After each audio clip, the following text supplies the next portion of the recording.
आगा आघव्या चोरिया आपुले, जे सर्वस्व आम्ही असे ठेविले, ते पावोनी सुख संचले होऊनी ठासी. ज्ञानेश्वरीच्या 9व्या अध्यायाचं चिंतन आपण करत आहोत आणि या 9व्या अध्यायातील शेवटचा जो श्लोक आहे 34व्या क्रमांकाचा, मन्मना भव मद्भक्तो मद्याजी माम नमस्कुरु मामे वैश्यसी युक्तवैव मात्मानं मत्परायणः, या श्लोकाचं व्याख्यान कालच्या पाठामध्ये आपण पाहिलेलं आहे. त्याचाच काहीसा विचार आणि या अध्यायाचा उपसंहार ज्ञानोबाराय करत आहेत.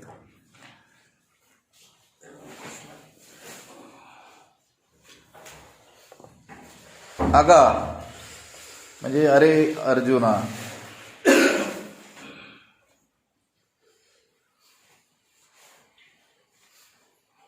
जे आपुले सर्वस्व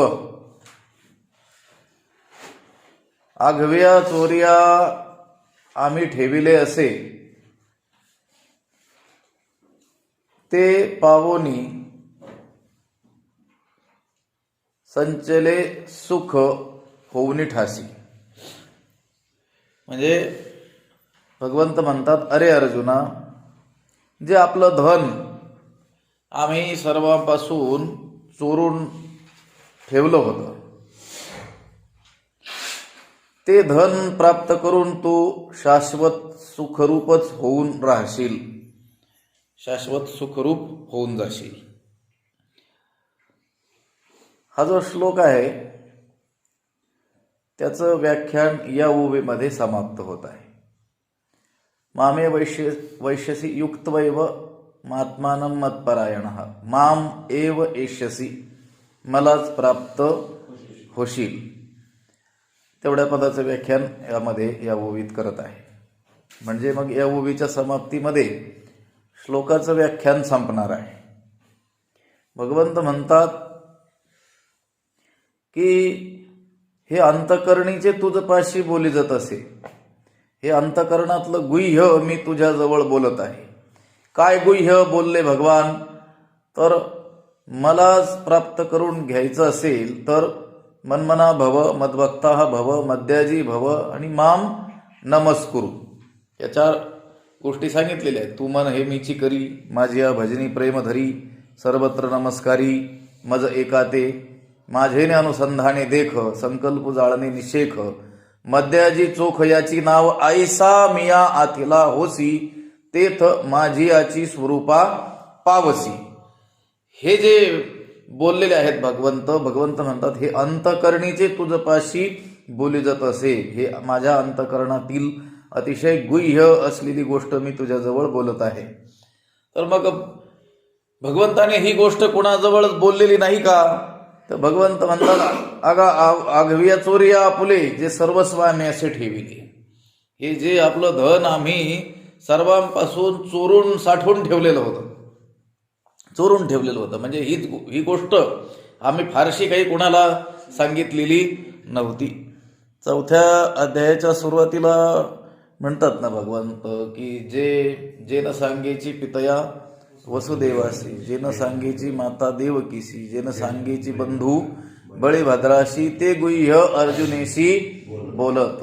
देवी लक्ष्मी एवढी जवळीक, तेही न देखे या प्रेमाचे सुख. आजी श्रीकृष्ण स्नेहाचे बिक किंवा पीक या तेचे आती, सनकादिकांच्या आशा वाढिणाल्या होत्या बहुअसा आहे ना, परित्याही येणे माने यशा इतीची ना.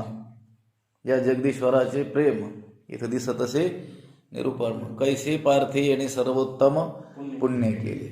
म्हणजे जी गोष्ट आपला पिता असलेल्या वसुदेवालाही सांगितली नाही, आपली माता असलेली देवकी तिलाही सांगितली नाही, बंधू बळीभद्र त्यापासूनही जे चोरून ठेवलं, ते गुह्य अर्जुनाशी भगवंत काय करत आहेत? बोलत आहेत. देवी लक्ष्मी एवढी जवळीक, माता लक्ष्मी एवढी जवळीक तर कोणाचीच नाहीये देवाशी, पण तेही नाही देखे या प्रेमाचे सुख. परंतु तिलाही या प्रेमाचं सुख अनुभवता आलं नाही, जे अर्जुनाला अनुभवता आलेलं आहे. सनकादिकांची आशा, सनकादिक ऋषी, थोर तपस्वी लोक, त्यांच्याही आशा वाढीनाल्या, अत्यंत वाढल्या होत्या की भगवंत आपल्याला काय करतील, ज्ञान सांगतील स्पष्ट रीतीनं. परंतु त्याही येणे माने अशा येतीची ना, त्यांचंही चार श्लोकातच गुंडाळून टाकलं. आणि इथं मात्र अर्जुनाला पुन्हा पुन्हा भगवंत काय करत आहेत, सांगत आहेत. म्हणून आगा आघविया चोरिया आपुले, जे सर्वस्व आम्ही असे ठेविले, जे सर्वस्व आम्ही लपून ठेवलं होतं, ते पावोनी सुख संचले होनी ठासी. ते पावोनी, ते प्राप्त करून तू काय करशील, सुख स्वरूपच, शाश्वत सुख स्वरूप होऊन जाशील. शाश्वत सुख म्हणजे परमात्म स्वरूप, त्या परमात्म स्वरूपाशीच तू एकरूप होऊन जाशील. कधी, ते पावोनी, ते धन प्राप्त करून. म्हणजे भगवंताने हे जे विचार धन अर्जुनाला दिलेलं आहे की जे सगळ्यांपासून काय करून ठेवलं होतं, चोरून ठेवलेलं होतं, भगवंत म्हणतात ते प्राप्त करून तू काय होशील, शाश्वत सुख स्वरूपच होऊन जाशील. हे जे प्रेम रहस्य आहे, भक्ती प्रेमाचं रहस्य आहे, ते अर्जुनासमोर भगवंताने काय केलेलं आहे, प्रकट केलेलं आहे. हे वेदशास्त्र अगम्य, सकळ देवासी दुर्गम, जेणे लाभे मी पुरुषोत्तम, ते हे भक्ती प्रेम रहस्य. जे वेदशास्त्राला देखील काय आहे, अगम्य आहे, आणि सकळ देवालाही प्राप्त होणं हे अतिशय कठीण आहे, दुर्गम आहे. आणि ज्याने मी पुरुषोत्तम त्याला प्राप्त होतो, असं हे भक्तिप्रेमाचं काय आहे, रहस्य आहे. जे रहस्य भगवंताने अर्जुनासमोर प्रकट केलेलं आहे. म्हणून भगवंत म्हणतात की ते पावोनी, ते धन प्राप्त करून तू शाश्वत सुख स्वरूप होऊन राहशील. आता इथून पुढं तो संजय जो आहे तो धृतराष्ट्राला हे सर्व सांगतो आहे. भगवद्गीता म्हणजे हा संवाद आहे, श्रीकृष्ण अर्जुन संवाद आहे, हा तर संवाद आहेच.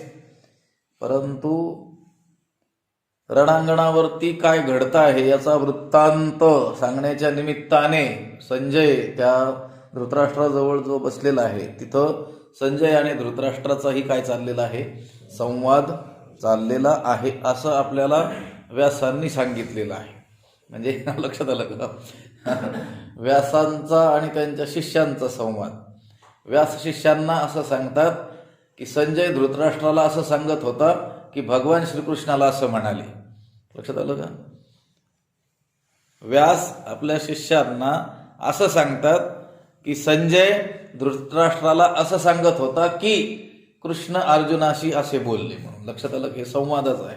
म्हणून आता संजय म्हणतोय की त्या भगवान श्रीकृष्णाने हे असं अर्जुनाला सांगितलं. कोणाला सांगतोय, धृतराष्ट्राला सांगतोय. कोण सांगतोय, संजय सांगतोय. काय सांगतोय की भगवान श्रीकृष्णांनी अर्जुनाला असं सांगितलं. पण कसे ते भगवान श्रीकृष्ण, सांगणारे भगवान श्रीकृष्ण कसे आहेत हे तो संजय सांगतोय धृतराष्ट्राला. ऐसे सावळेनी परब्रह्मे भक्त काम कल्पद्रुमे बोलिले आत्मा रामे संजयो म्हणे. ऐसे सावळेनी परब्रह्मे, सावळेनी परब्रह्मे, सावळा श्यामसुंदर असलेला हा परब्रह्म स्वरूप असलेला, आणि कसा अजून, भक्त काम कल्पद्रुमे, भक्तांची कामना पूर्ण करणारा जणू कल्पवृक्ष असलेला, आत्मा रामे, आत्मस्वरूपात रममान असणारा श्रीकृष्ण, भगवान श्रीकृष्ण बोलिले. असं कोण म्हणालं, संजय म्हणे. असं संजय म्हणाला. संजय काय म्हणाला धृतराष्ट्राला की त्या सावळ्या परब्रह्माने, ऐसे सावळेनी परब्रह्मे, त्या सावळ्या परब्रह्माने, पुन्हा भक्त काम कल्पद्रुमे, भक्तांची कामना पूर्ण करणाऱ्या कल्पवृक्ष असलेल्या श्रीकृष्णाने, आणि आत्मा रामे, आत्मस्वरूपातच रममाण असणाऱ्या श्रीकृष्ण बोलिले ऐसे बोलिले, असं बोलले. कसं बोलले हे वर सांगितलं तसं बोलले. हा संपूर्ण अध्याय इथपर्यंतची गीता किंवा हा श्लोक शेवटचा रहस्यात्मक असलेला असं बोलले. असं कोण म्हणतो आहे? संजय म्हणतो आहे. कुणाला? धृतराष्ट्राला. इथं भगवंताची विशेषणं दिलेली आहेत की सावळेनी परब्रह्मे, सावळ परब्रह्म, भक्तांची कामना पूर्ण करणारा कल्पवृक्ष असलेला आणि आत्माराम असलेला, आत्मस्वरूपातच रममाण असणारा हा भगवान श्रीकृष्ण. भगवंत कृष्णस्तु भगवान स्वयं. भगवान श्रीकृष्ण हे काय आहेत? साक्षात भगवान आहेत, परमात्मा आहेत, परब्रह्म आहेत. म्हणून सावळेनी परब्रह्मे, परब्रह्म, पण त्याला काय म्हटलंय? सावळ परब्रह्म म्हटलेलं आहे. सावळ म्हणजे सगुण स्वरूपामध्ये प्रकट झालेलं हे परब्रह्मच आहे. हे जे रहस्य सांगितलेलं आहे, हे रहस्य दुसऱ्या तिसऱ्या कोणी एखाद्या तत्वज्ञानाने किंवा विद्वानाने, पंडिताने असं सांगितलेलं नाही आहे. हे साक्षात परब्रह्माने हे रहस्य सांगितलेलं आहे. कसं परब्रह्म? सावळ परब्रह्म, की जे भक्तांच्या इच्छेखातर एक सगुण स्वरूप धारण करून या भूतलावरती आलेला आहे. लक्षात आलं का? भक्तांच्या इच्छा पूर्ण करण्याकरिता, भक्तांचं रक्षण करण्याकरिता, दुष्टांचा नाश करण्याकरिता तोच परमात्मा जो की निर्गुण निराकार आहे, परब्रह्म आहे, तोच या भूतलावरती सगुण रूपामध्ये प्रकट झालेला आहे. होय भक्ती केला तैसा, पूर्वी धरावे ते इच्छा. जशी त्या भक्तांनी इच्छा केलेली आहे, या रूपामध्ये आम्हाला दर्शन हवं आहे, तसं भगवंताने काय केलेलं आहे? अवतार धारण केलेला आहे. म्हणून इथं सावळेने परब्रह्मे, हे सावळ्या परब्रह्माने. भक्त काम कल्प द्रुमे, भक्तांची कामना पूर्ण करण्याच्या बाबतीमध्ये जो काय आहे? कल्पवृक्ष आहे. कल्पवृक्ष असा वृक्ष आहे की त्याच्या खाली जाऊन जी कल्पना केली, वृक्ष दे फळे येती मागुतली. कल्पवृक्षाखाली जर आपण ज्या फळाची कामना करू ती आपल्याला काय होतात? प्राप्त होतात. हा भगवंत कल्पवृक्ष आहे. पण कसा? भक्त काम, भक्तांची कामना पूर्ण करणारा हा काय आहे? कल्पवृक्ष आहे. पुन्हा आत्मारामे, आत्मस्वरूपातच रममाण होणाऱ्या श्रीकृष्णाने ऐसे बोलिले, भगवान श्रीकृष्ण असे म्हणाले, असं संजयो म्हणे. संजय म्हणतो आहे. कोणाला? धृतराष्ट्राला. आता धृतराष्ट्राला एवढी ही गोष्ट सांगितलेली आहे. सर्व महाभारतात तिथं युद्धाचा वृत्तांतच तो संजय निवेदन करतो आहे धृतराष्ट्राला. ते युद्ध प्रसंग सांगण्याच्या निमित्तानं त्या संजयाची योजना व्यास महर्षींनी धृतराष्ट्राच्या जवळ केलेली आहे. आणि धृतराष्ट्राला इच्छा आहे काय ऐकण्याची? ते तर पांडव आणि माझे गेले असती व्याजे झुंजाची, तिथी अवसरी नाही का? काय किजत असे येरी ते धडकरी कथन करी मज प्रती. संजयाला तो म्हणतोय ते पांडव आणि माझी मुलं तिथं गेलेले आहेत, त्यांनी काय काय केलं ते मला काय कर सांग. म्हणजे काय युद्ध झालं, कोण जिंकलं, कोणाची सरशी झाली, कोणाची माघार पिछेहाट चाललेली आहे हे सांग. पण हे सांगण्यासाठी बसवलाय. पण तिथं सुरुवातीलाच अर्जुनाला काय झालेलं आहे? स्वजनांना पाहून मोह निर्माण झाला आणि मग भगवंताने तत्वज्ञान त्याला सांगण्यास आरंभ केलेला आहे. तर मग तिथं काय चाललंय हे सांगत असताना भगवान श्रीकृष्ण आता अर्जुनाला काय सांगत आहेत, अर्जुन काय विचारतो आहे हेही सांगावंच लागलेलं आहे ना. त्यात हा श्लोक सांगितला, मन्मना भवमद भक्तो मध्याजी माम नमस्कुरु मामे वैश्यसी युक्तवैव मात्मानम मत्परायण. हा आणि हे संजय हे केवळ तिथलं सांगण्याचं काय आहे? माध्यम आहे. परंतु तो मात्र त्यामध्ये इतका घडून गेलेला आहे की त्याचाच उद्धार झालाय. कोणाचा? संजयाचा. आणि ज्याला सांगतोय त्याला फक्त ऐकण्याची इच्छा आहे. काय ऐकण्याची? तिथं युद्ध कसं झालं, कोणाची सरशी झाली, कोणी बाण मारला, कोणाची पिछेहाट झाली, त्याला मात्र हे ऐकण्यामध्ये काय नाही आहे? त्याच्यात रस नाही आहे. लक्षात आलं का? त्याला इच्छा नाही आहे. त्यावेळेस हा संजय सांगतो आहे की हे असं जे सांगितलं ना रहस्यात्मक, हे कोणी सांगितलं? सावळीने परब्रह्मी. त्याला कळतंय भगवान श्रीकृष्ण हे काय आहेत? परब्रह्म आहेत साक्षात. भक्त काम कल्पद्रुम आहेत, आत्माराम आहेत आणि ते असं बोलले असं संजय म्हणतो आहे कोणाला? धृतराष्ट्राला. आणि मग म्हणतोय की अहो ऐकिजत असे की अवधारा, तुम्ही हे ऐकताय की नाही, लक्षात आलं का? असं तो विचारतोय. अहो ऐकिजत असे की अवधारा, तो या बोला निवांत म्हातारा, जैसा म्हैसा नुठी कापुरा, तैसा उगाची असे. अहो ऐकिजत असे की अवधारा. अवधारा म्हणजे आता ज्ञानोबराय आपल्या श्रोत्यांना म्हणतात, अवधारा शब्द जो आहे ना तो ज्ञानोबराय म्हणतात ऐका. कोणाला म्हणतात? आपल्या श्रोत्यांना म्हणतात. श्रोत्यांना म्हणतात ऐका. काय ऐका? की अहो ऐकिजत असे की, तो संजय धृतराष्ट्राला म्हणतो आहे अहो ऐकत आहात का? ज्ञानोबराय श्रोत्यांना म्हणतात की ऐका, तिथं काय घडलं ते सांगतो. तिथं काय घडलं? संजय धृतराष्ट्राला म्हणतो आहे अहो ऐकिजत असे की, म्हणजे ऐकत आहात का? अहो तुम्ही ऐकत आहात का? त्या राजाला काय म्हणतोय? तुम्ही ऐकत आहात का? काय हे वरचं जे सगळं तत्वज्ञान सांगितलेलं हे तुम्ही ऐकत आहात का? कारण त्यालाही शंका होती ना, हा ऐकतोय की नाही म्हणून. परत ज्ञानोबराय आपल्याला असं म्हणतात, तो या बोला निवांत म्हातारा. ते एवढा संजय धृतराष्ट्राला सांगतोय की अहो तुम्ही ऐकत आहात का? त्यावेळेस तो जो आहे ना, कोण? धृतराष्ट्र, त्याला आता राग ज्ञानोबराय काय म्हणतात? तो या बोला निवांत म्हातारा, तो या बोला म्हातारा निवांत. तो ह्या बोलण्याला म्हातारा काय झालाय? निवांत आहे. लक्षात आलं का? निवांत आहे म्हणजे कसा?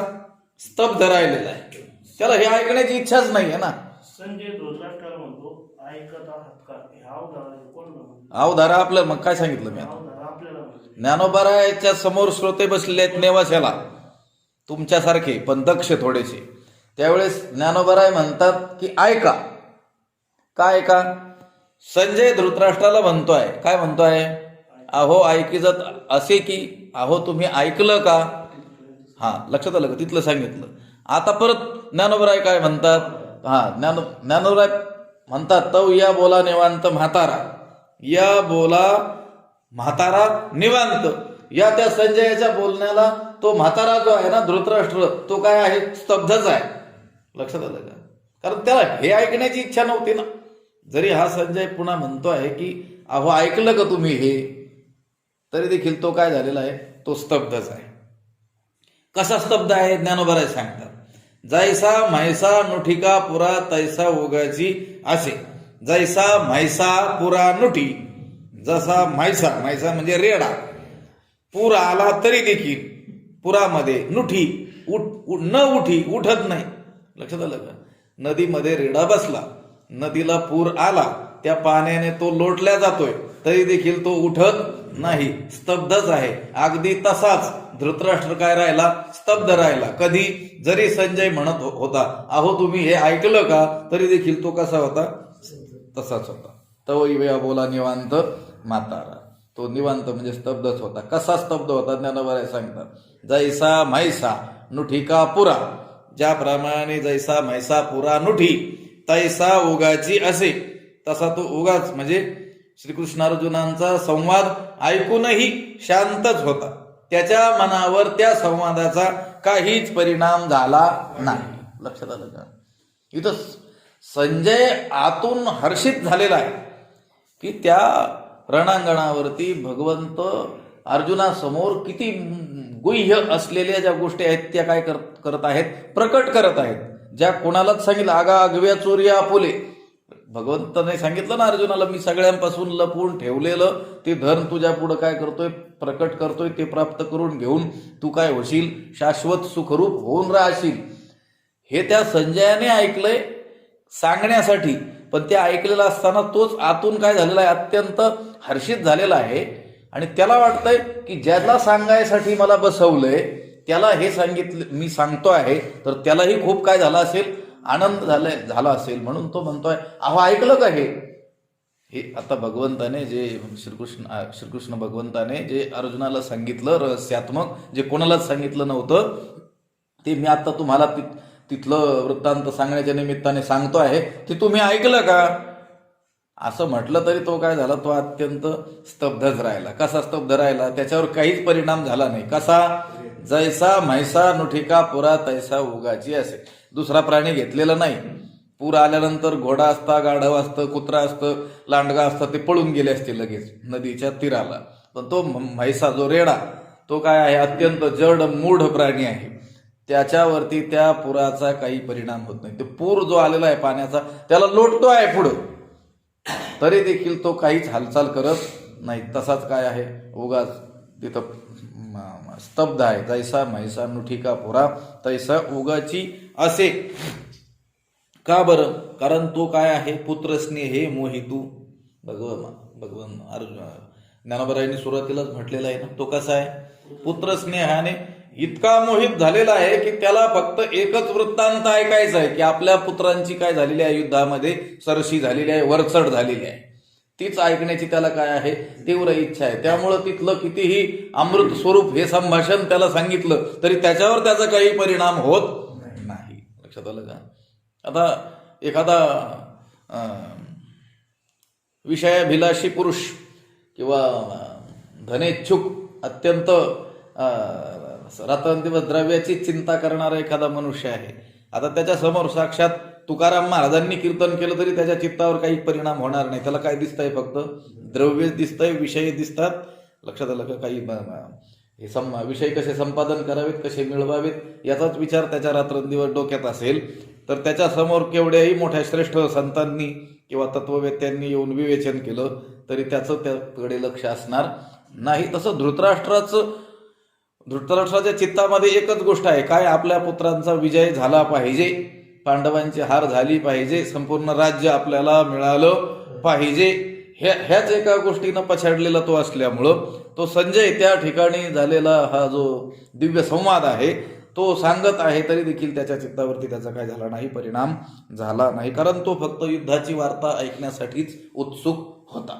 त्याला हे काही ऐकण्याची इच्छा नव्हती. पुत्रस्नेहाने अत्यंत तो मोहित झालेला होता. म्हणून तो या बोला निवांत म्हातारा. तो म्हातारा या बोला काय आहे? निवांत आहे, स्तब्धच आहे. कसा?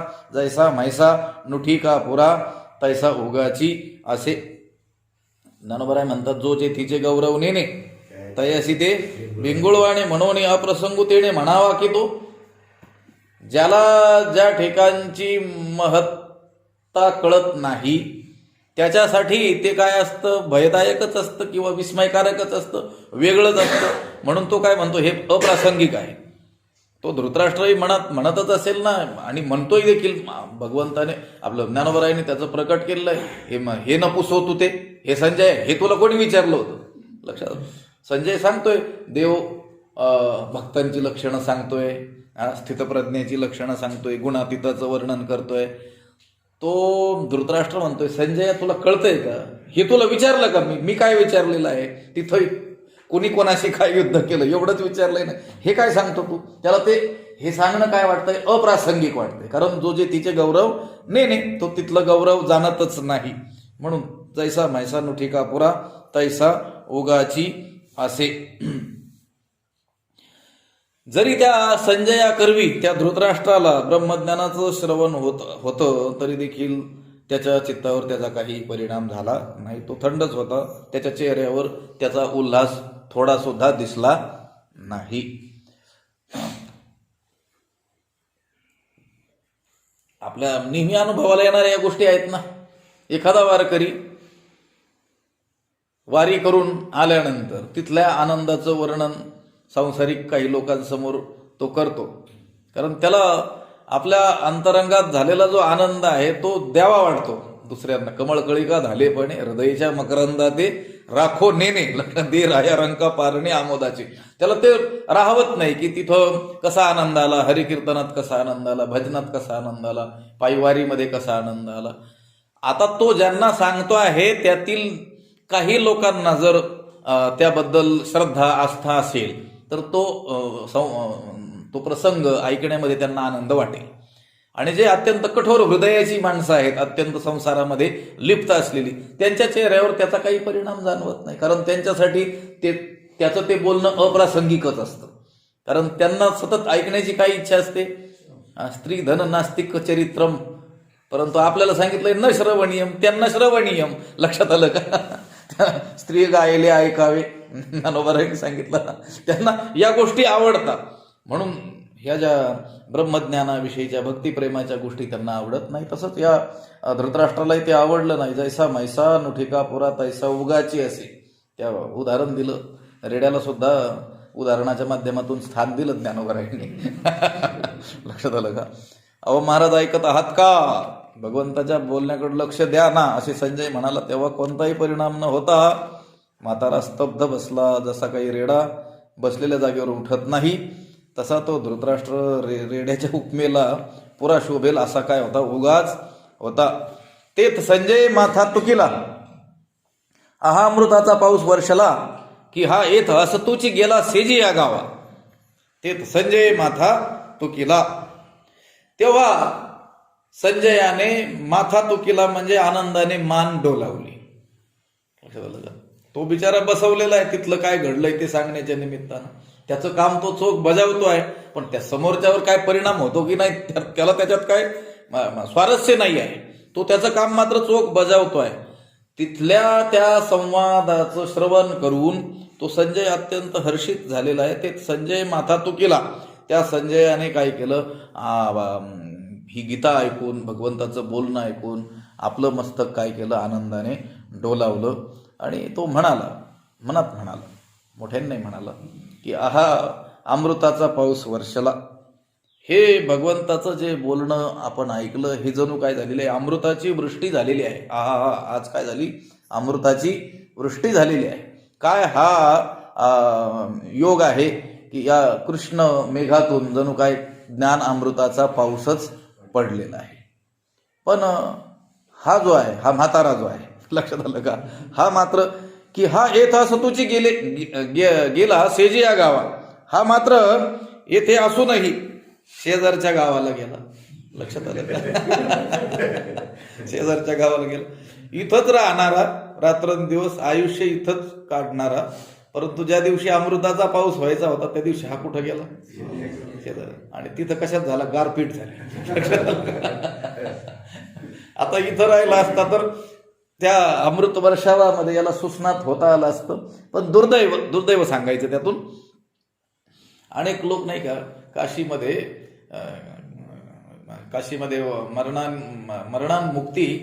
मरणाने काय होते, मुक्ती प्राप्त होते असं सांगितलेलं आहे. काशीमध्ये मृत्यू आला तर ते भगवान शिव त्याच्या कानामध्ये तारक मंत्राचा उपदेश करून त्याला काय होतं, मोक्ष प्राप्त होतं असं सांगतात. म्हणून बरेच लोक काय करतात, काशीला राहायला जातात शेवटच्या काळात. आणि काही भाग्यवान जे असतात ते काय होतात, त्यांचा अंतकाळ देखील तेथेच होतो. परंतु काही जण आता शेवटची 4-2 वर्ष राहिली आहेत म्हणून काशीला वास्तव्य करायला जातात.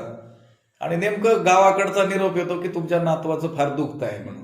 मग घरी निघतात तर प्रवासातच मारतात. लक्षात आलं का? 4 वर्ष तिथं वास्तव्य केलं, नेमका मृत्यू समय आला, कुठं गेले, गावाकडे निघाले. ते स्थान त्यांनी सोडलं. म्हणजे दुर्दैव सांगायचंय. संजयाने आनंदाने मस्तक डोलावलं आणि मनात म्हणतो, आहा हा काय हा अमृताचा पाऊस या ठिकाणी पडलेला आहे.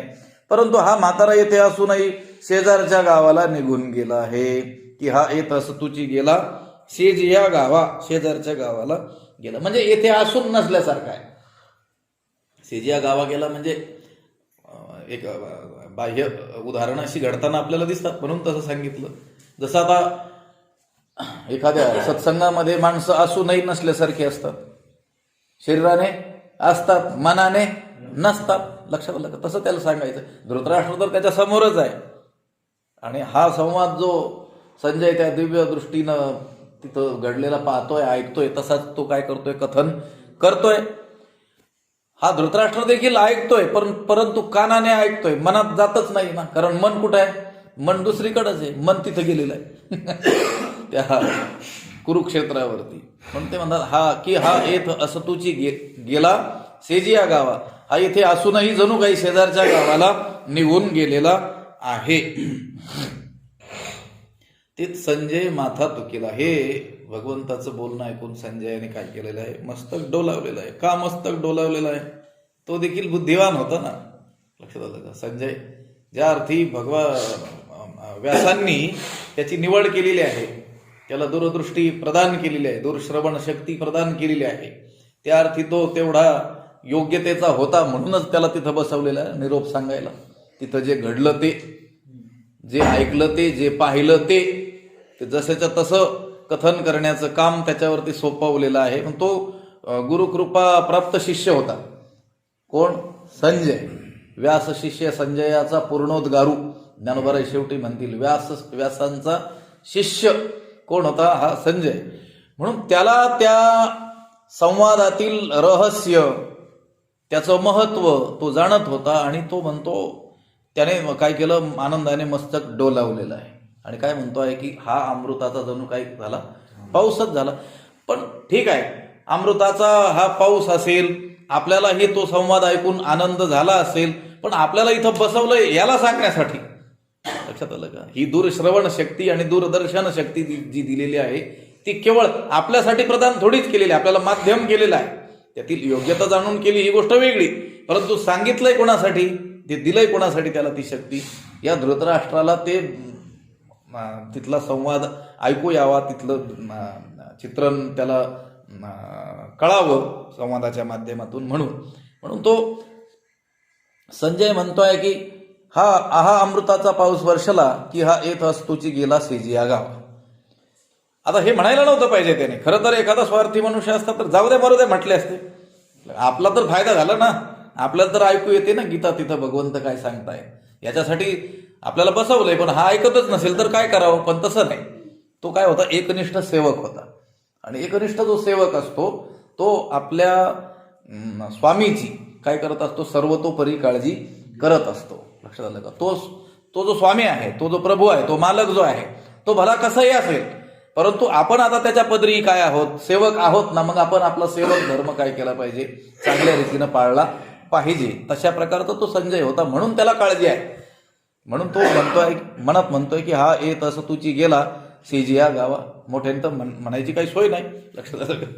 मनात म्हणतोय, पण हे आपल्या मनात आलं हेही दोषच आहे असं तो त्याला जाणवत आहे. लक्षात आलं का?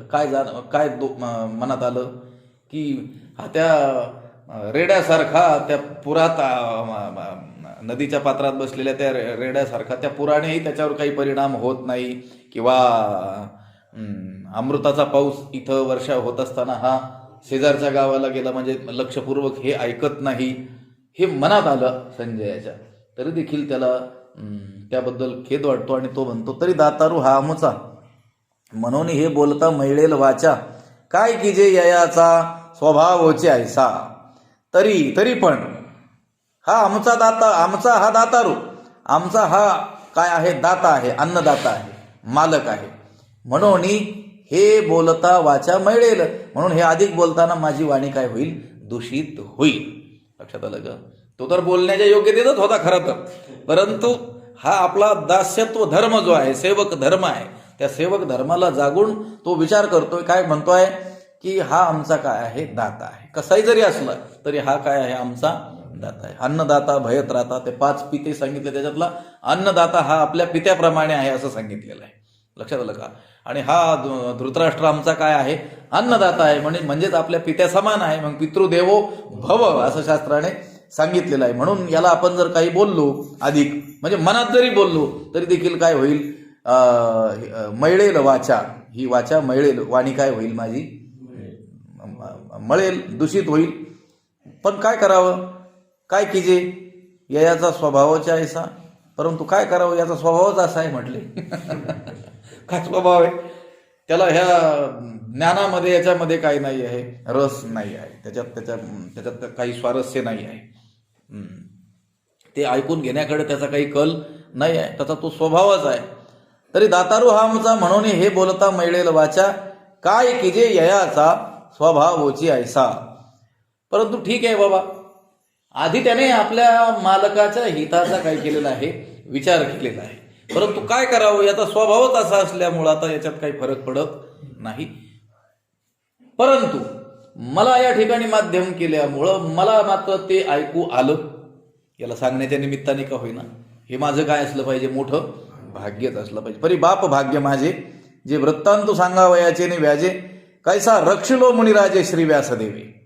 परी बाप भाग्य माझे, परंतु मी धन्य आहे. बाप रे बाप म्हणजे माझं भाग्य काय आहे, थोर आहे. का बरं थोर आहे? संजय आपल्या भाग्याला धन्यता देतो आहे, आपलं भाग्य थोर आहे असं म्हणतो आहे. याचं कारण काय, तर जे वृत्तांतू सांगावयाचे नि व्याजे, कारण की वृत्तांत म्हणजे कुरुक्षेत्रीचा वृत्तांत सांगण्याच्या निमित्ताने मुनिराजे श्री व्यासदेवे कैसा रक्षिलो, मुनिराज श्री व्यासदेवांनी माझं या संसार दुःखापासून कसं अचानक काय केलं, रक्षण केलेलं आहे. आता भगवान श्रीकृष्ण आणि अर्जुनाचा जो दिव्य संवाद आहे तो संजयाने काय केलेला आहे, श्रवण केलेलं आहे. त्याने ते प्रत्यक्ष भगवंत उपदेश देतो आहे हे पाहिलेलं आहे. आता त्याचा माध्यम म्हणून काय केली होती, योजना केलेली होती की या संजयाने तिथलं जसंच्या घडलं तसं बघून ऐकून काय करावं, या धृतराष्ट्राला सांगावं. आता त्या धृतराष्ट्रावर काय परिणाम होत नाही, काय की जे याचा स्वभावच आहे, याचा स्वभावच असा आहे, काय करावं याला. परंतु ठीक आहे, आपलं तर कल्याण झालं ना. परी बाप भाग्य माझे, माझं भाग्य काय आहे, थोर आहे, मी धन्य आहे. कारण की हा वृत्तांत सांगण्याच्या निमित्ताने व्याजे, कुरुक्षेत्रामध्ये काय घडलं ते सांगण्याच्या निमित्ताने मुनिराजे श्री व्यासदेवे कैसा रक्षिलो, मुनिराज श्री व्यासदेवांनी माझं काय केलं, या संसार दुःखापासून कसं काय केलं, रक्षण केलं. तिथं त्या संजयाची जी योजना केली त्या पाठीमागे संजयाचा अधिकार होता, ही गोष्ट ही खरी आहे. त्याचबरोबर व्यासांची त्यावर काय आहे, कृपा आहे, ही गोष्ट खरी आहे. लक्षात आलं का?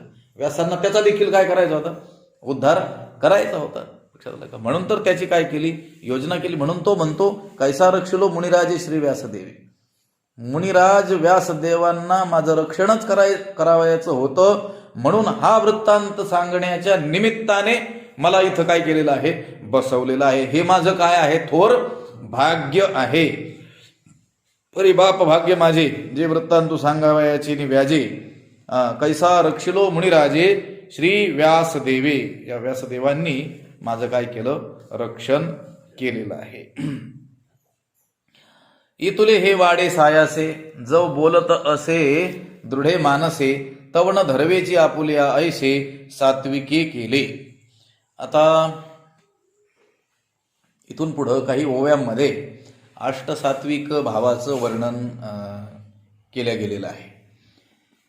मला वाटतं याची चर्चा आपण 15व्या अध्यायाच्या सुरुवातीच्या ओव्या त्याचं विवेचन करताना याचा विचार केला होता आपण.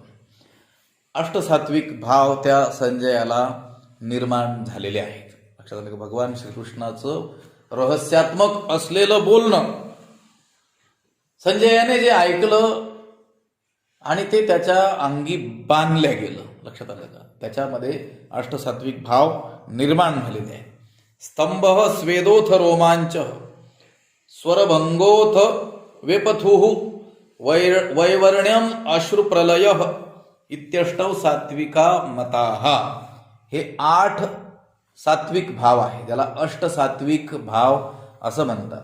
सत्ववृद्धी आपल्या अंतःकरणामध्ये झाल्यानंतर त्याची बाह्य लक्षणं जी दिसतात त्याला हे अष्टसात्विक भाव असं म्हणतात. आपल्या अंतःकरणामध्ये धर्मपालनाने, भगवंताच्या नामोच्चारणाने, भगवंताच्या ध्यानाने, या सत्शास्त्राच्या श्रवणाने, सद्विचाराने आपल्या मनामध्ये सत्वाचा उद्रेक होतो. सत्ववृद्धीर भवेद येणं, अत्यंत सत्वाची काय होते, वृद्धी होते. आणि अंतःकरणात झालेली ती सत्ववृद्धी ही बाह्य काही चिन्हांच्याद्वारे आपल्याला जाणता येते. ही चिन्ह किती आहेत, 8 आहेत. त्याला अष्ट सात्विक भाव असं म्हणतात. मग अष्टसात्विक भाव कोणते कोणते? स्तंभित होऊन जाणं, अगदी स्तंभ म्हणजे त्या खांबाप्रमाणे निश्चळच होऊन जाणं, अगदी हालचाल चलनवलन रहित होऊन जाणं काही काळासाठी होईना. लक्षात. स्तंभ. परत स्वेद, अंगाला काय येणं, अत्यंत घाम येणं. रोमांच, त्याचे रोमांच काय होणं, उभं राहणं, अंगावर काटा आला लोक म्हणतात नाही का. अश्रू, त्याच्या नेत्रातून काय होणं, अश्रू येणं. पुन्हा स्वरभंग, बोलताना त्याचा स्वर काय होणं, भंग पावणं. म्हणजे आपण जे आता स्पष्ट बोलत आहोत त्याला स्पष्ट न बोलता येणं, अडखळतच तो काय करतो आहे, बोलतोय असं होणं. पुन्हा वेपथुहु, म्हणजे अंग काय होणं, थरथर कापणं. लक्षात आलं का. वैवर्ण्यम, त्याचा जो वर्ण आहे तो वेगळा दिसणं, म्हणजे जसा आता त्याचा जो शरीराचा रंग आहे, जो वर्ण आहे तो वेगळाच होणं. पांढरा होणं. लक्षात आलं. त्याचं शरीर अचानक काय दिसू लागतं, पांढरं पडलेलं आपल्याला दिसू लागतं, वेगळ्याच वर्णाचं आपल्याला काय होतं, दिसू लागतं. आणि शेवटी सांगितलेलं आहे प्रलय, अगदी त्याचा प्राण उत्क्रमण होण्याची वेळ येते. असे हे काय आहेत, अष्टसात्विक भाव आहेत. ते या संजयाच्या ठिकाणी दिसून आले, याचं वर्णन या ठिकाणी केलेलं आहे. येतुले हे वाडे सायासे, जो बोलत असे दृढे मानसे, तवण धर्वेची आपुल्या ऐसे सात्विके केले. येतुले हे वाडे सायासे, हे येतुले वाडे सायासे, हे एवढ्या मोठ्या प्रयासाने दृढे मानसे, दृढ असा मन करून जो बोलत असे, ज्यावेळेस तो संजय बोलतो आहे, संजय हे जे बोलतो आहे ना, हे मोठ्या प्रयासाने बोलतो आहे आणि मन दृढ करून बोलतोय, घट्ट करून बोलतोय. आता त्याला ते बोलताही येणं काय होत आहे, अशक्य होत आहे. मोठा प्रयास त्याला हे बोलताना करावा लागत आहे. का बरं? कारण त्याच्या ठिकाणी आता काय झालेलं आहे, अष्टसात्विक भावाचा काय झालेला आहे, उदय झालेला आहे. तव सात्विके ऐसे केले आपुल्या न धरेची. त्यावेळेस अष्टसात्विक भावाने गैवरून आल्यामुळं त्याची अशी स्थिती झाली की त्याच्याने आता धीर धरवला जात नाही. न धरवेची आपुले ऐसे, आपल्याला त्याला आवरता येत नाहीये, धरल्या तो जात नाही आहे. लक्षात आलं का. येतुले हे वाडे सायासे, हे एवढे मोठे कष्टाने ज्यावेळेस संजय बोलत होता तेव्हा अष्टसात्विक भावांनी त्याला आपल्या अधीन केलं. म्हणजे त्याच्यामध्ये अष्टसात्विक भाव उत्पन्न झाले. ते अष्टसात्विक भाव त्याने कितीही आवरून धरले तरी ते आता धरवले जात नव्हते, ते प्रकटच होऊ लागले. त्याला आता अंतःकरणामध्ये ते धारणच करता येईना. लक्षात आलं का. लपूनच ठेवता येईना. ते काही केलं तरी आता त्याच्याने धरवले जात नव्हते. ते काय होऊ राहिले, बाहेरच येऊ लागले. काय, अष्टसात्विक भाव. कारण त्याच्या अंतःकरणामध्ये सत्वाचा अत्यंत काय झालेला आहे, भगवंताचा संवाद ऐकून उद्रेक झालेला आहे. आणि जसं नाही का आपण म्हणतो, माझ्या मनातच नाही राहिलं म्हटलं, बोलून दाखवलं. लक्षात आलं का. बाहेर आलं, वाचेच्या द्वारे ते काय झालं, बाहेर आलं. अत्यंत प्रेम अनेक गोष्टी आहेत तशा वर्णन केलेलं आहे त्याचं साहित्यामध्ये. अगदी एखाद्याने काही चोरी जरी केलेली असेल, लक्षात आलं का, तरी देखील कळत नकळत त्याच्या मनातून ते काय होतं, बाहेर पडतं. लक्षात आलं का. ते गोष्ट सांगतात ना, जुने लोक सांगायचे, ते एका बाईने काय केलं होतं, कोणाची तरी काही गहू चोरले होते म्हणे. लक्षात आलं का. जुने लोक सांगायचे बघा, तिनं काय केले, गहू चोरले, परंतु तिच्या मनातच राहिलं आता आपण काय केलेली आहे, चोरी केलेली आहे. आणि मग कुठेही काही चर्चा चालू असली की तिला वाटायची गव्हाची चर्चा चालू आहे की काय. आता एका ठिकाणी काही गावातील, त्या गावातले काही चांगली माणसं एका गंभीर विषयाची काय करत होते, चर्चा करत होते. आणि ती बाई त्या ठिकाणून जात असताना ती ध्यान देऊन ऐकू लागली. आता लोकांना वाटलं गंभीर विषयाची चर्चा आहे, गावातल्या काही समस्यांविषयी असेल, या बाई माणसाला काय काम याचं ऐकण्याचं. त्यावेळेस एकाने हटकून विचारलं की हे काय ऐकता. तर तिनं विचारलं तुमचं काय चाललं. ते म्हटलं आमच्या गावातल्या या समस्येविषयी समाधान आम्ही शोधतो आहोत, विचार चालला. ते म्हटलं अगं बाई मला वाटलं ते गव्हाचंच आहे की काय. लक्षात आलं? म्हणजे काम असेल, क्रोध असेल, लोभ असेल, कोणत्याही गोष्टी असतील, पण ती अंतरंगामध्ये जर त्याचा उद्रेक झाला असेल तर तो काय होतो, बाहेर पडतो. तो धरिताही परी आवर येणार. लक्षात आलं का?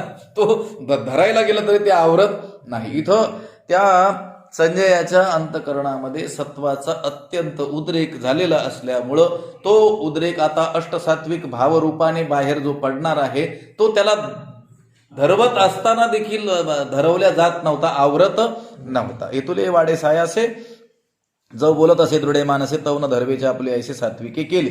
कसं केलं त्याचं वर्णन या ठिकाणी केलं. चित्त चाकाटले आटू घेत वाचा पांगुळली जेथीची तेथ आपाद कंचुकित रोमांच आले. त्या चित्त चाकाटले आटू घेत त्या संजयाचं जे चित्त आहे ते शरीराला आकुंचित करीत चाकाटले आटू घेत त्याचं स्तंभित झालेलं जे चित्त आहे ना ते काय होऊ लागलं, आटू लागलेलं आहे. लक्षात आलं का?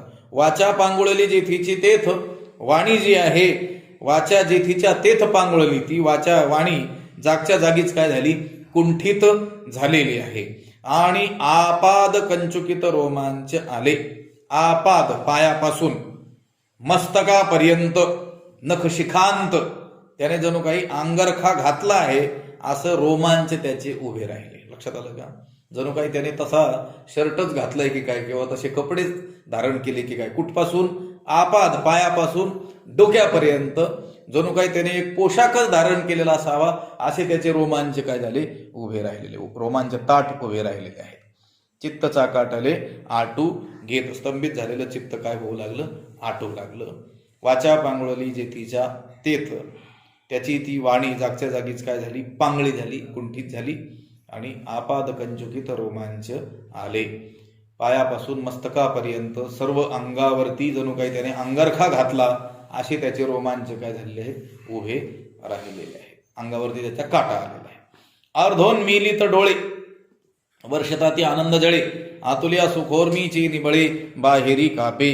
अर्धोन मिलित डोळे, त्याचे डोळे अर्धवट उघडलेले काय करू लागले, आनंद जळे वर्षताती, आनंद अश्रूंचा काय करू लागले, वर्षाव करू लागले. डोळे हे पूर्ण उघडे नाहीत आणि पूर्ण झाकलेलीही नाहीत. अर्धोन्मिलित, अर्ध उन्मिलित, अर्धे उघडलेले, असे अर्धे उघडलेले उघडे असलेले जे डोळे त्याच्यातून आनंदाश्रूंचा काय होऊ लागला, वर्षाव होऊ लागला. आतुल्या सुखोर्मीची नि बळे बाहेरी कापे. आतुल्या सुखोर्मीची नि बळे बाहेरी कापे. आत होणाऱ्या सुखाच्या लाटेच्या वेगाने, सुखाची उर्मी, सुखाची लाट आत अंतकरणामध्ये सुखाच्या लाटेच्या जोरदार वेगाने, बळाने बाहेरी कापे, त्याचं शरीर बाहेर कापू लागलं, थरथर कापू लागलं. या धरणामध्ये मोठ्या लाटा जर सुरू झाल्या तर त्या भिंतीवर चालताना ती भिंत देखील काय होते, थरथर कापते. तसं त्याच्या अंतकरणामध्ये सुखाच्या लाटा आदळत होत्या आणि त्या आदळण्याचा परिणाम म्हणून बाहेर त्याचं शरीर देखील काय होऊ लागलं, थरथर कापू लागलं. वेपथू, लक्षात आलं का? त्याचं शरीर बाहेरी कापे, त्याचं शरीर थरथर कापू लागलं. संतांनी काही अभंगामध्ये या अष्टसात्विक भावांचं वर्णन केलेलं आहे. कधी कधी पूर्णाच्या पूर्ण वर्णन केलेलं आहे, कधी कधी काही भावांचं काय केलेलं आहे, वर्णन केलेलं. नेत्री वाहे जळ आनंदाचे रोमांच असं म्हटलेलं आहे. नेत्रातून आनंदाश्रू वाहत आहे, रोमांच उभे राहिले. नेत्री अश्रूची या धारा कोठे रोमांच शरीरा, तुका म्हणे दाटे कंठ नेत्री जळ लोटे. असं बऱ्याच ठिकाणी या अष्टसात्विक भावाचं वर्णन त्या भक्तीमध्ये लीन झालेल्या संत पुरुषांच्या ठिकाणी दिसून आलेलं आहे. त्याचं वर्णन केलेलं देखील आढळतं. पै आ गव्हाची रोममुळी आली स्वेद कणिका निर्मळी लेला मोतियांची कडियाळी आवडे तैसा. पै आ गव्हाची रोममुळी, आगवाची रोममुळी, सर्व रोमांच्या बुडाशी, रोममुळी या रोमांच्या बुडाशी म्हणजे रोमामध्ये काय झालं, निर्मळी स्वेद कणिका आली. निर्मळ असे घामाचे बारीक बारीक बिंदू काय झाले, उत्पन्न झाले. कुठं, रोममुळी, या रोमछिद्र जे असतात त्याच्या मुळाशी, त्या छिद्रामध्ये काय झाले, निर्मळ असे घामाचे बिंदू काय झाले उत्पन्न झाले. आणि त्यामुळं काय झालं, त्यामुळं मोतियांची कडियाळी लेईला तैसा आवडे. जणू काही त्यांनी मोत्यांची जाळीच आपल्या अंगावरती काय केली आहे, घातली आहे असं वाटायला लागलं. जणू त्या मोत्यांची जाळी म्हणा, मोत्यांचा मोठा गुंफलेला हार जो आहे तो त्याने सर्व अंगावरती घातला आहे तसा तो दिसू लागला. कोण कोण संजय दिसू लागला. लक्षात आलं का? कारण अष्टसात्विक भाव कोणाला उत्पन्न झाले? संजयाला. लक्षात आलं का? ऐसा महासुखाचीनी अतिरसे जेथ आटणी होप आहे का होईल? होप आहे ना, इथे होईल. ऐसा महासुखाचे अतिरसे जेथ आटणी होप आहे जीवदशे तेथ निरोपिले व्यासे ते नेदीच हो. ऐसा झालं आता आवरलं. ऐसा म्हणजे याप्रमाणे म्हणजे हे जसे त्याच्या शरीरावरती ते अष्टसात्विक भाव काय झालेले आहेत, उत्पन्न झालेले आहेत. आणि ते का उत्पन्न झालेले आहेत? आतमध्ये काय झाले आहे, सत्वाचा उद्रेक झालेला आहे. आतमध्ये सुखाच्या उर्मी म्हणजे लाटा आदळू लागलेले आहेत आणि त्याची ही बाह्य चिन्ह त्याच्या शरीरावरती दिसू लागलेली आहेत. ऐसा महासुखाचेनी अतिरसे, याप्रमाणे महासुखाच्या अतिरसे रसाच्या आधिक्याने, महासुखाचा जो रस, महासुखरूपी जो रस त्याचं काय झालं, आधिक्य झालं. त्यावेळेस त्याची जीवदशेची आठणी होऊ लागली. ते जीवदशे आठणी होप आहे त्यावेळेस त्याची जीवदशेची काय होऊ लागली, आठणी होऊ लागली. तेथ व्यासे निरोपिले ते नेदीच हो. त्यावेळी व्यासांनी सोपवलेलं जे काम होतं, काय काम होतं, रणवृत्तांत सांगण्याचं, त्या रणांगणामध्ये काय घडलं ते सांगण्याचं, ते मात्र त्याच्याकडून होईना गेलं. लक्षात आलं? होईना असं झालं. त्याचं काम काय होतं, तिथं काय घडतंय ते सांगण्याचं. परंतु त्या भगवंताचा संवाद त्याने ऐकला आणि त्याच्या अंतःकरणामध्ये सुखाचा पुरच आला जणू काही. लक्षात आलं का? आणि त्या रस आधिक्याने आता त्याची जीवदशेचीच आठणी होते आहे असं वाटू लागलं. आता तो जीव दशा जणू काही सोडतो आहे. आता तो आपल्याला जीव किंवा शरीर किंवा देह हे मानायलाच जर तयार नसेल, असं जर तो होऊ पाहत असेल, तर आता ते व्यासांनी त्याच्याकडे ते सोपवलेलं जे काम आहे ते त्याच्याकडून होणं शक्य नाही. लक्षात आलं का? ऐसा महासुखाचे अतिरसे जेथ आठणी होईल किंवा होप आहे जीवदशे तेथ निरोबिले व्यासे ते नेदीच हो. त्याला त्या अवस्थेमध्ये तो ब्रह्मरूप अवस्था त्याची होऊ पाहते आहे. त्या अवस्थेतून त्याला तो वृत्तांत सांगता आला नसता. लक्षात आलं का? त्याला सांगता तो येईना. मग अशी त्या संजयाची अवस्था ज्यावेळेस होऊ पाहत होती, त्याची कोणत्या अवस्थेला तो आलता, कोणत्या स्टेपला तो आला होता, की आता जणू काही आता तो जीवदशेत राहत नाही आणि निरोप सांगण्याचं जे काम त्याच्यावरती सोपवलेलं आहे ते त्याच्याकडून आता काही जणू काही होणारच नाही. अशा त्या अवस्थेला तो पोहोचला असतानाच भगवंताचं बोलणं त्याच्या कानावर येऊन पुन्हा आदळलं. लक्षात आलं का? या मधल्या अवस्थेत ही सगळी गोष्ट घडली. भगवंताने अर्जुनाला हे जे सांगितलं, मनमना भव मद भक्तो मद्याजी माम नमस्कुरु मामे वैश्यसी युक्तवैव मात्मानम मत्परायणा, हे भगवंताने सांगितलं आणि थोडा वेळ थांबले असतील काही, म्हणजे थांबले म्हणजे चहा पाण्याची सुट्टी नाही झाली. लक्षात आलं की 10-5 सेकंद थांबले असतील. भगवंतही आढावा घेत असतील की अर्जुनाला हे लक्षात आलंय की नाही. एवढ्या काळामध्ये या संजयाच्या ठिकाणी अष्टसात्विक भावाचा काय झाला, उदय झाला. आणि शेवटची जी दशा आहे की आठणी होप आहे जीवदशे, त्याच्या जीवदशेचीच आठणी होऊ पाहावू लागली. तर मग त्याच्या जीवदशेची आठणी होऊन गेली असती तर मग व्यासांनी जे काम त्याच्यावरती सोपवलेलं आहे ते त्याच्याकडून झालं नसतं. इथंच संपली असती ना मग गीता. तिकडं 18 अध्याय भगवंत सांगतो म्हटलं असते, लाईट गेली मधली. लक्षात आलं का? म्हणून मग भगवंताचं जे पुढचं बोलणं सुरू झालं, लक्षात आलं का, तर ते कसं त्याच्या कानावर आदळलं आणि तो पुन्हा शुद्धीवरती आला. लक्षात एखाद्याला नाही का पाठामध्ये झोप यायला लागली की पुन्हा बोलणाऱ्याचं बोलणं त्याच्या कानावर घो घो करत जातं. झोपले की काय? नाही नाही नाही झोपलो. आणि श्रीकृष्णाचे बोलणे घो करी आले श्रवणे की देह स्मृतीचा तेणे वाफसा केला.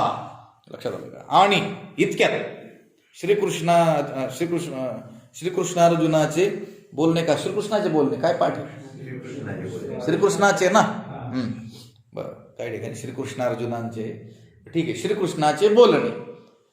आणि श्रीकृष्णाचं बोलणं त्याच्या श्रवणे आले, पण कसं आलं? घो करी, घो घो घो घो आवाज करीत श्रीकृष्णाचं बोलणं त्याच्या कानावरती पडलं. कोणाच्या? संजयाच्या. कसा संजय? अष्टसात्विक भावाचा उदय ज्याच्यामध्ये झालेला आहे आणि जो जीवदशेची त्याची आठवणी होऊ पाहते आहे. लक्षात आलं का? आता तो जीवदशा त्यागून ब्रह्म अवस्थेत जाऊ पाहतो आहे. तेवढ्यात भगवंताचं काय झालं? बोलणं त्याच्या कानावर आलं, पण कसं आलं? घो घो घो घो करत आलं. लक्षात आलं का? असं ते गंभीर वाचा ते आयती गर्जनेची असं म्हटलेलं आहे ना. दुसऱ्या अध्यायामध्ये काय उभी आहे? घनगंभीर बोलणं आहे भगवंताचं. लक्षात आलं का? तिथं ते रूपक केलेलं आहे बघा. काय तो ओळला से महामेघू, भगवंताने असं ज्ञानोबाराने रूपक केलेलं आहे. उभी नाही दिली. म्हणून सहजे सुनिळू कृपामृते सजळू तो ओळला से श्री गोपाळू महामेघू. तो महामेघ त्या ठिकाणी ओळलेला आहे. आणि मग ते सुदर्शनांची द्युती, त्याची विद्युल्लता झळकती. गंभीर वाचा ते आयती गर्जनेची. तिथं रूपक केलेलं आहे. भगवंत काय आहेत? महामेघ आहेत, मोठा मेघ आहे. आणि ज्ञानोबराय म्हणतात मेघाचा वर्णही कसा आहे? श्याम आहे. आणि भगवंताचाही कसा आहे? श्याम आहे. अर्जुनावरती रूपक केलेलं आहे वनवा लागलेला जो डोंगर आहे, मोहग्रस्त झालेला अर्जुन. आणि तो विझवण्याकरता आता दुसऱ्या कशाचा उपयोग होणार नाही. अग्निशामक नाही, काहीच नाही. तिथं काय यावं लागेल? मोठा ढग यावं लागेल आणि त्याने वर्षाव करावं लागेल. त्याच वेळेस तो काय होईल? निवेल. मग तसं ते ज्ञानोबराय म्हणतात की त्या तप्त झालेल्या वनवा लागलेल्या त्या अर्जुन रूपी डोंगरावरती आता हा महामेघ आलेला आहे कृष्णरूपी. लक्षात आलं का? ते तर सुदर्शनांची द्युती, त्याची विद्युल्लता झळकते. आणि त्या मेघामध्ये चमकणाऱ्या ज्या विजा आहेत ना, त्या जणू भगवंताचे दात आहेत म्हटले. लक्षात आलं का? आणि गंभीर वाचा ते आयती गर्जनेची. आणि ती ढगांचा जो आवाज होतो आहे ना मोठा, ती जणू भगवंताची गंभीर अशी काय आहे? वाणी आहे. आणि त्याने मग हा अर्जुना चढून निवेल. अर्जुन रूपी हा डोंगर पेटलेला तो काय होईल? निवेल. असं तिथं वर्णन केलेलं आहे. मला काय सांगायचंय? श्रीकृष्णाचे बोलणे घो करी आले श्रवणे. कसं करत आलं ते? घो घो करत. भगवंताची वाणी कशी असणार आहे? अत्यंत गंभीर रीतीनं ते बोलत असणार आहेत. म्हणून घो घो करत संजयाच्या कानापर्यंत आलं. आणि मग काय झालं? तेव्हा त्या बोलण्यानं देहस्मृतीचा वापसा केला. की देहस्मृतीचा तेणे वापसा केला. तेणे म्हणजे त्या बोलण्याने देहस्मृतीचा वापसा केला. देहस्मृतीचा वापसा केला म्हणजे संजय देहशुद्धीवरती आला. लक्षात आलं? बीज पेरायचं म्हटल्यानंतर त्या जमिनीमध्ये ती जमीन उत्तम जरी असली, बीज उत्तम जरी असलं, मशागतही योग्य केलेली असली तरी देखील वापसा असावा लागणार आहे. इथं बीजही उत्तम आहे, भगवंताचं बोलणं आहे. लक्षात आलं का? जमीनही चांगली आहे, तो संजय सात्विकच आहे. लक्षात आलं का? पण वापसा असला पाहिजे ना. वापसा नव्हता या मधल्या काळात. लक्षात आलं का? त्याच्यामध्ये अष्टसात्विक भावाचा उदय होऊन तो जीवदशेची आठवणी होऊ पाहत होती. तर मग तो काय योग्य वापसा होता का? आता तुम्ही सगळे जर झोपले मी इथं बोलायला लागलो तर तो वापसा आहे का? नाही. लक्षात आलं का? मग तो वापसा झाला कधी? भगवंताचं गंभीर असं बोलणं घो घो करीत त्याच्या कानावरती आलं. आणि मग तो काय झाला? त्या अष्टसात्विक भावाचा उदय झालेला तो संजय, जीवदशेची आठवणी होऊ पाहत असलेला तो संजय काय झाला? देहस्मृतीवर आला, देहावरती आला, देहभानावरती आला. आता तो लीन होऊ पाहत होता परब्रह्म स्वरूपामध्ये, पुन्हा तो काय आला? देहावर आलेला आहे. की आणि श्रीकृष्णाचे बोलणे घोकरी आले श्रवणे की देहस्मृतीचा तेणे वाफसा केला. आता तो देहशुद्धीवर आला आणि त्याला लक्षात आलं की आपली योजना इथं कशासाठी केलेली आहे? कशासाठी केलेली आहे? की त्या कुरुक्षेत्रावरती जे घडतं आहे तो वृत्तांत जशाचा तसा इथं जशीच्या तशी गीता लक्षात आलं का, जशाचा तसा सांगायचा आहे. काही मध्ये बदल करून मला असं वाटतं, मला तसं वाटतं, तसं सांगायचं नाही. मला असं वाटतं, याला काहीच किंमत नाही. लक्षात आलं का. संतांनी जसा निरोप दिलेला आहे तो निरोप तसाचा तसा आताच्या भाषेत लोकांना कळेल त्या पद्धतीनं सांगायचं आहे. आपण असं नाही करायचं, इथं हा शब्द नसता तर बरं झालं असतं. लक्षात आलं का. इथं हा नको पाहिजे होता, याचा आपल्याला काही अधिकार नाही. वेदशास्त्र पुराण संत वाङ्मयांचा जसाचा तसा निरोप सांगण्याचं काम त्या निरोप्याचं आहे. कीर्तनकारांचं, प्रवचनकारांचं, धर्मप्रचारकांचं. त्यांनी आम्हाला असं वाटतं असं म्हणायचं नाही, कारण आपली बुद्धी जी आहे भ्रम, प्रमाद, विप्रलिप्सा, कर्णापाठाव इत्यादी दोषांनी काय असते, युक्त असते. आपण जर आपल्या मनाने सांगू जाऊ तर ते काय होईल, त्याच्यामध्ये विकृती निर्माण होईल. म्हणून आता संजय हा शुद्धीवरती आला आणि आपण इथं कशासाठी योजल्या गेलेलो आहोत हे त्याच्या लक्षात आलं. लक्षात आलं. देहस्मृतीचा त्याने वापसा केला. तेव्हा नेत्रीचे जळ विसर्जी, सर्वांगीचा स्विदू परिमार्जी, तेवीची अवधारा म्हणे होजी धृतराष्ट्राते. त्याने काय केलं मग, तेवीची का तेव्हा आहे, तेव्हा ना, हा खाली तेव्हा नेत्रीचे जळ विसर्जी, तेव्हा नेत्रीचे जळ विसर्जी. तेव्हा त्याने आपल्या डोळ्यातले अश्रू पुसले. कधी, देह स्मृतीवर आल्यानंतर. ते जे अश्रू आलेले होते कोणते, अष्टसात्विक भावामध्ये ते नेत्रात आलेले अश्रू त्याने काय केले, पुसले. पुन्हा सर्वांगीचा स्वेदू परिमार्जी, सर्वांगावरती जो घाम आलेला होता तो काय केला, घाम पुसून टाकला. आणि तेवीची, तेव्हा लगेचच धृतराष्ट्रा ते म्हणे, धृतराष्ट्राला तो म्हणाला, हो जी अवधारा, अहो महाराज ऐका. लक्षात आलं का. अहो महाराज तुम्ही काय करा, ऐका, लक्ष द्या, अवधारा. आता कृष्ण वाक्य बीजा निवाडू आणि संजय सात्विकाचा बिवडू, म्हणून श्रोतया होईल सुरवाडू प्रमेय पिकाचा. आता कृष्ण वाक्य बीजा निवाडू. आता श्रीकृष्णांचं बोलणं हेच कोणी एक उत्तम काय आहे, बीज आहे. श्री कृष्ण वाक्य बीज, भगवान श्रीकृष्णांचं वाक्य हेच काय आहे, बीज आहे, शुद्ध बीज आहे, महाबीज. लक्षात शुद्ध बीज आहे. आता हे जमिनीत पेरण्याचं ते रूपक आहे. लक्षात आलं का. तर पेरण्यासाठी काय लागते, उत्तम मशागत केलेली जमीन, उत्तम पेरणारा बीजही उत्तम असावं लागतं. तसं इथं आता कृष्ण वाक्य बीजा निवडून घेतलेलं बीज हे कोणतं बीज आहे, कृष्ण वाक्य. आणि संजय सात्विकाचा बिवडू, आणि हा संजय जो आहे ना, ती बीज पेरण्यासाठी हा काय आहे, बिवड असलेली चांगली जमीन आहे. बिवडू ग्रामीण शब्द आहे, जमीन, आणि त्यातली बिवडाची जमीन. एखादं पीक उत्तम येण्याकरिता त्याच्या अगोदरचं जे पीक घेतलं जातं. लक्षात आलं का. आणि ते कसं विरोध संगतीचं नाही. लक्षात आलं का, समान संगतीचं. म्हणजे ह्या पिकानंतर हे अमुक दुसरं पीक घेतलं तर उत्तम येतं, त्याला म्हणायचं बिवड. लक्षात आलं. नाहीतर मग कोणतं तरी पीक घेतच आलेलो असतोच ना आपण. जसं आता आपल्याला कोणती जमीन बिवडाची मानली जाते, ते ताग पेरतात ना.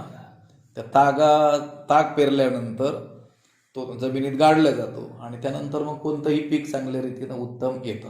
ही एक स्थूल गोष्ट झाली. त्यातली त्यात बारकावे आणखी आहेत की ह्या पिकानंतर हे पीक काय येतं, उत्तम येतं. त्याला कोणती जमीन म्हणतात, बिवडाची जमीन म्हणतात. इथं बिवडाची जमीन कोण आहे, संजय सात्विकाचा बिवडू. आत्ताच अष्टसात्विक भाव त्याच्यात येऊन गेलेले आहेत. लक्षात आलं का. बीज पेरण्यासाठी उत्तम अशी बिवडाची काय आहे, जमीन आहे. बीज कोणतं आहे, कृष्ण वाक्य बीजा निवडून घेतलेलं शुद्ध बीज आहे. आणि याने होईल काय, म्हणून श्रोतया होईल सुरवाडू प्रमेय पिकाचं. पीक येणार आहे, कोणतं पीक, सिद्धांत रूपी पीक, प्रमेय पीक, त्याचा सुरवाडू, त्याचा सुकाळ होणार आहे. पण कोणाला, श्रोतया, आपल्याला त्याचा लाभ होणार आहे. लक्षात आलं का. बीज, बिवडाची उत्तम जमीन, त्यातून येणारं पीक, आणि त्याचा लाभ कोणाला होणार आहे, तर 2-4 गोष्टी याच्यामध्ये सांगितलेल्या आहेत. बीज कोणतं, भगवान श्रीकृष्णाचं वाक्य हेच उत्तम निवडलेलं बीज. जमीन कोणती? संजय रूपी सात्विकाचं बिवड असलेली उत्तम जमीन. त्याचं पीक कोणतं येणार आहे? सिद्धांत रूपी भरघोस पीक येणार आहे. पिकाचा सुकाळच होणार आहे, सुरवाड होणार आहे. मग कोणाला? श्रोतया, जो ऐकेल त्याला. लक्षात आलं का? जो हा संवाद ऐकेल त्याच्यासाठी ह्या सिद्धांत रूपी पिकाचा काय होणार आहे? सुकाळ होणार आहे. श्रोत्यांना सुकाळ होणार आहे. मग आता श्रोत्यांना जर सुकाळ होणार असेल, श्रोत्यांना काय पेरावं लागलं का? पेरावं लागलं नाही. श्रोत्यांना काय ती जमीन मशागत करावी लागली का? करावी लागली नाही. ती बिवडाची करावी लागली का? करावी लागली नाही. बरं, पीक आणण्यासाठी काही श्रोत्यांनी केलं का? नाही. फक्त काय करायचंय? ते पीक काढायला जायचंय ना एकदम. लक्षात आलं का? बरं, ते पीकही असं कुठंतरी काही कंस आलेत असं नाही. सुरवाडू भरघोस पीक आलेलं आहे. त्या पिकाचा सुकाळ झालेला आहे, सिद्धांत रूपी पिकाचा. आता श्रोत्यांनी काय करायचंय? एकच काम करायचे. काय काम करायचे? नीट लक्ष देऊन ऐकायचे. लक्षात. इथं आता उपसंहार करत आहेत ज्ञानोबा. उपक्रम कसा केला होता? तरी अवधान ऐकले देजे, मग सर्व सुखासी पात्र. हे प्रतिज्ञोत्तर माझे. हा झाला होता उपक्रम या अध्यायाचा, ज्ञानोबरायांनी केलेला. आता उपसंहार करतात. अहो आळूमाळू अवधान द्यावे, येतुलेनी आनंदाची या राशीवरी बैसावे. बाप श्रवणेंद्रिया दैवे, घातली माळ किंवा माळा. माळ का माळा? बरं, माळ. इथं माळा केलंय, मग घातल्या पाहिजे होतं. लक्षात आलं का? घातली म्हणल्यानंतर माळच पाहिजे. अहो, आता ज्ञानोबराय म्हणतात आपल्याला. लक्षात आलं का? आता तिकडे चाललं होतं संजयाचं, धृतराष्ट्राचं, भगवंताचं, कृष्णाचं. आता आपल्याकडे आले ज्ञानोबराय. आता म्हणतात अहो, अहो श्रोते हो, तुम्ही काय करा? आळूमाळू अवधान द्यावे.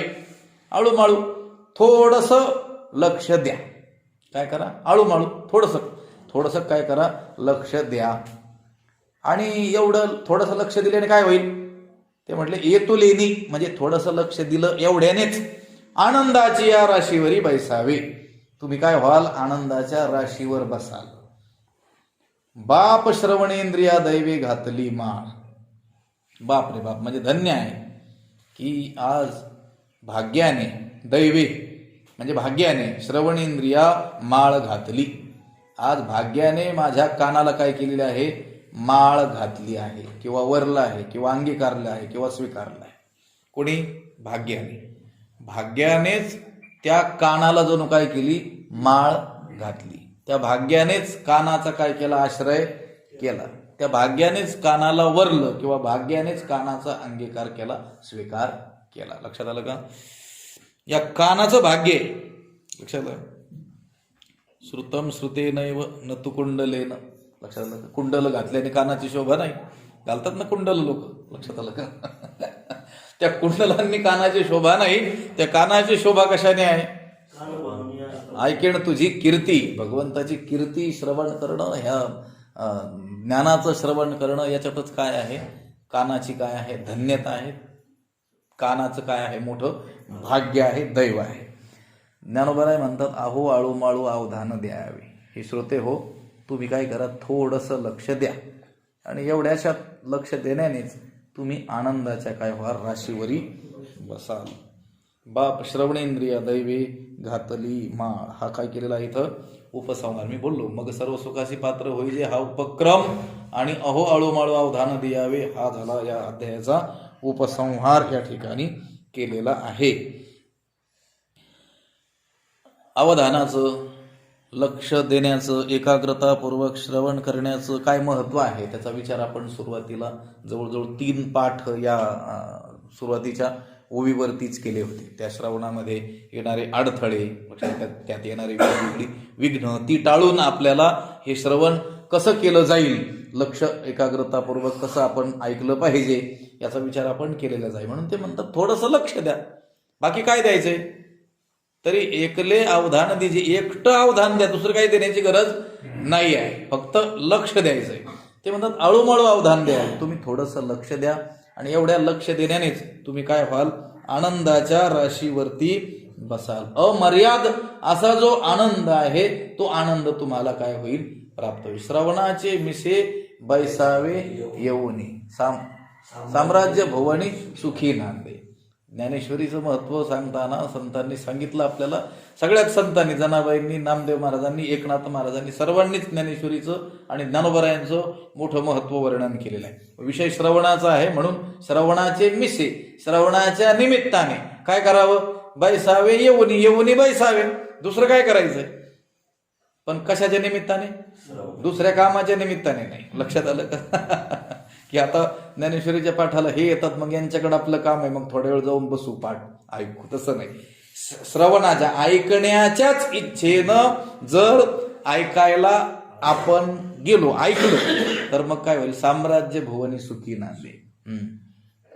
साम्राज्य तो कैवल्य काय साम्राज्याचा चक्रवर्ती करी. लक्षात आलं का? तो कैवल्य मोक्षरूपी साम्राज्याचा चक्रवर्ती सम्राट होईल. कोण? जो काय करील? श्रवण करील. म्हणून अवाळूमळ अवधान द्यावे, येतुलेणे आनंदाची राशीवरी बैसावे. बाप श्रवणेंद्रिया दैवे घातली माळ. धन्य आहे की आज भाग्याने कानाला काय घातली? माळ घातली. लक्षात, कोणी कोणी माळ घातली? भाग्याने, दैवाने. लक्षात, ज्याला भाग्य म्हणतो आपण, दैव म्हणतो, नशीब म्हणतो. त्या नशिबाने काय केली? कानाला माळ घातली. कानाचा अंगीकार केला, कानाचा आश्रय केला, कानाचा स्वीकार केला. कधी? जर हे काय केलं? ऐकलं, श्रवण केलं, अवधान दिलं तर. लक्षात आलं. आणि जर संसारिक वार्ता ऐकल्या तर समजायचं दुर्दैवाने आज कानाला माळ घातली. लक्षात आलं. आज कानाचं दुर्दैव आपल्यावर, आपल्या कानावर काय आलं? संसाराची मज नसा हवे वार्ता, तुकाराम महाराज म्हणतात. या गंधी पण म्हटलेलं आहे. या संसाराचे वार्ता म्हणजे दुर्गंध आहे, ते मला सहन होत नाही. नका मजपाशी वदो प्रपंचाचे विषय. या प्रपंचाच्या गोष्टी माझ्याजवळ बोलत जाऊ नका, कारण ते ऐकणं म्हणजे कानाचं काय जणू दुर्दैव. लक्षात आलं का? आणि हे ऐकणं, शास्त्र श्रवण करणं म्हणजे जणू भाग्याने कानाला माळ घातली आहे. अहवाळू मला अवधान द्यावे, येतुलेणे आनंदाची राशीवरी वैसावे. बाप श्रवणेंद्रिया दैवे घातली माळ. म्हणून विभूतींचा ठावो अर्जुना दाविल सिद्धांचा राव. तो ऐका म्हणे ज्ञान देवो निवृत्तीचा म्हणोनी. सिद्धांचा रावो, सिद्धांचा राजा असलेला भगवान श्रीकृष्ण अर्जुना विभूतींचा ठावो दाविल. अर्जुनाला आता विभूतींची स्थानं दाखवणार आहे. कुठं? पुढच्या अध्यायात, 10व्या अध्यायामध्ये. तो ऐका, तो प्रसंग तुम्ही ऐका, असं निवृत्तीचा ज्ञानदेव म्हणे. श्री गुरु निवृत्तीनाथांचे शिष्य असलेले ज्ञानदेव म्हणाले. कोणाला? आपल्याला. लक्षात आलं का? श्री गुरु निवृत्तीनाथांचे शिष्य असलेले ज्ञानदेव आपल्याला असं म्हणाले की बाबांनो, सिद्धांचा राजा असलेला भगवान श्रीकृष्ण अर्जुनाला आता विभूतींची स्थानं दाखवणार आहे. की तुम्ही काय करा? तो ऐका, तो प्रसंग ऐका. पुंडलिक वरदान पंढरीनाथ भगवान की जय. माऊली ज्ञानेश्वर महाराज की जय. जगद्गुरु तुकाराम महाराज की जय. शांती ब्रह्म एकनाथ महाराज की जय. अडभंगनाथ महाराज की जय. नमो विशदबोध विदग्धा. घ्यायचा काय 10वा अध्याय? 9वा अध्याय आज आपला समाप्त झाला. 100 पाठ त्याचे झालेले आहेत. आता 1 महिन्यानंतर 12व्या अध्यायाचं चिंतन इथं आश्रमात आपण करू. आणि मग बाहेरची जी पाठ आहेत ती बघू वेगवेगळे कोणत्या अध्यायावर करायची ती. ठीक आहे. आता